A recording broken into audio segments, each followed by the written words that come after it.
in the southern area, so we were supporting their mission via, maintenance and, medics and all those kinds of support MOSs to make sure they had everything they need to do what they did. So you're a National Guard that deploys your maintenance section or battalion to support an aviation also from National Guard, or exactly. Okay, and also from this area.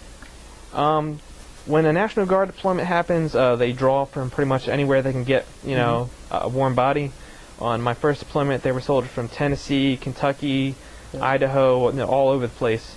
But they went under the banner of a Pennsylvania Guard deployment because they were predominantly from Pennsylvania. And same thing happened on the second deployment. We were predominantly from Pennsylvania, but they drew people from other places either because they volunteered or just because they needed someone with that job and that person's time was, picked to go up and go. So how would you summarize your second deployment? Definitely a lot easier than the first one, and it was... Because? One definitely was, less mortar attacks. I mean, like I said, on, one hand you can count how many times they got attacked, and it was more of a just get up and go to your job every day at the office more than, going out on convoys and having to worry about IEDs. So it took, a lot of the danger aspects, at least from my perspective, out of it. So it was a lot more relaxed in that you could just worry about, doing your job instead of worrying about, am I going to get hit by a mortar, and am I going to get blown up by an IED? And it was good when we went to the second base to Al-Qut because the four of us got along real well, and we didn't have to deal with drama of, the other base was having of, this person said this, or, this person is, messing up doing this, and, because we were a small group, we didn't have any of those problems. Just working. Right. How, and there again, how are you judging your success as a unit? Was it turnaround time, or? It was turnaround time. It was, ability to support many customers in a day. We had an office basically, and people, representatives from the different companies would come in, and they say, this is what we need, and how quickly can you get it for us? And the more efficiently and quickly we could facilitate their needs, the better our job was. What was the biggest obstacle to your success?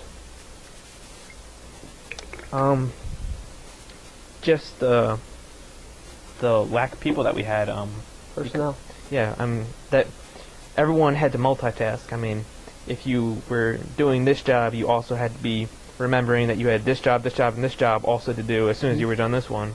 So you were always, on your toes and always working, always moving around.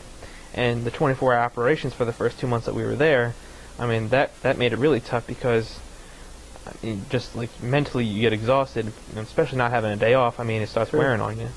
Did you guys, you had all the supplies you needed, everything you needed, it was just a matter of manpower?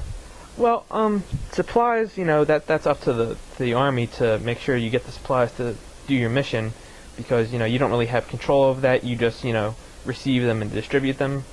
But the manpower was definitely an issue. I mean, even, with the 7 civilians that we had, I mean, we were stretched really thin because there was a lot going on at all times, and we had upwards of 80 customers.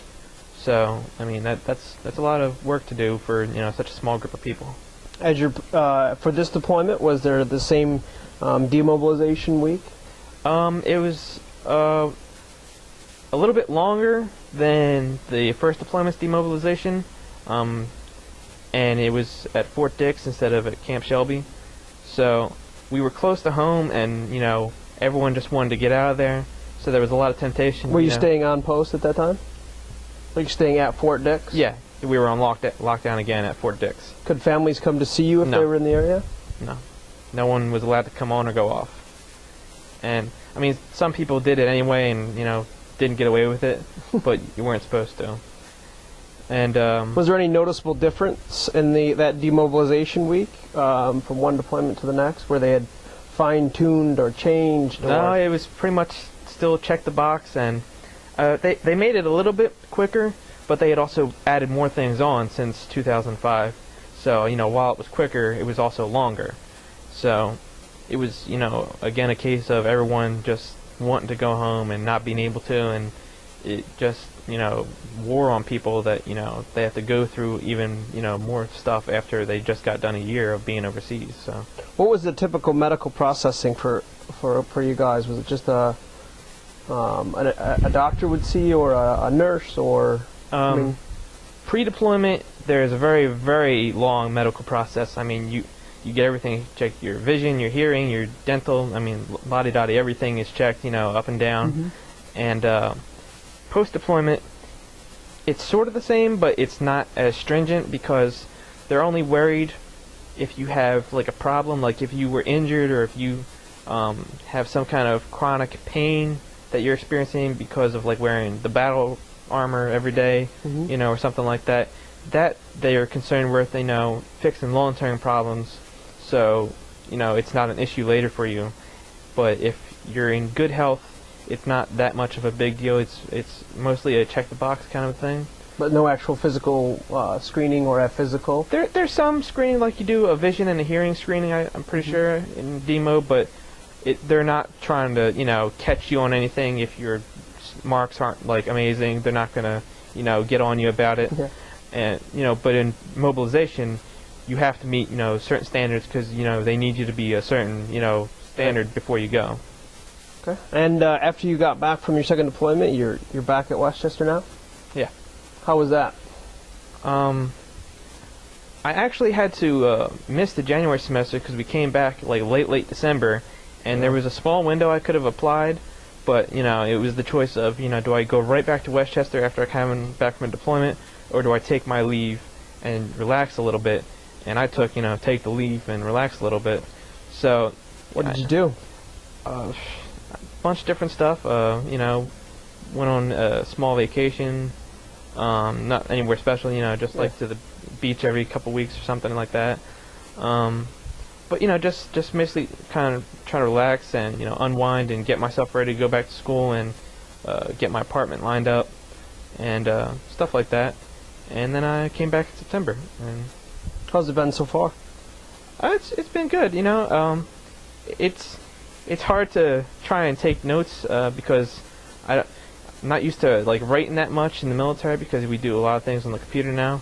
So when I go and take notes, I find that I have to sort of like remind my hand how to write.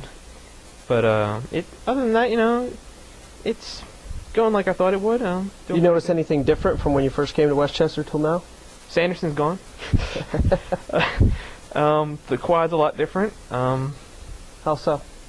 Well, when I was here before I left, we had 2 basketball nets, and there was a big wide open sort of space there, and there was like hills on the side, and there was trees you'd go and sit under, and now it's like this big walking area, and everyone from all the dorms comes out, and it's high traffic and everything, and it's no longer somewhere where you can go and throw the football around, and it's changed a lot in that respect. And the new dorms are a big addition, and I came back and they're like 3 times the size of the old dorms were. They're all nice and fancy, and they got all kinds of heat and air conditioning, and Anderson never had those.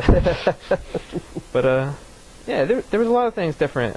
But it was anything socially, or outside of the physical differences, or classroom different, or educationally different. I don't think so.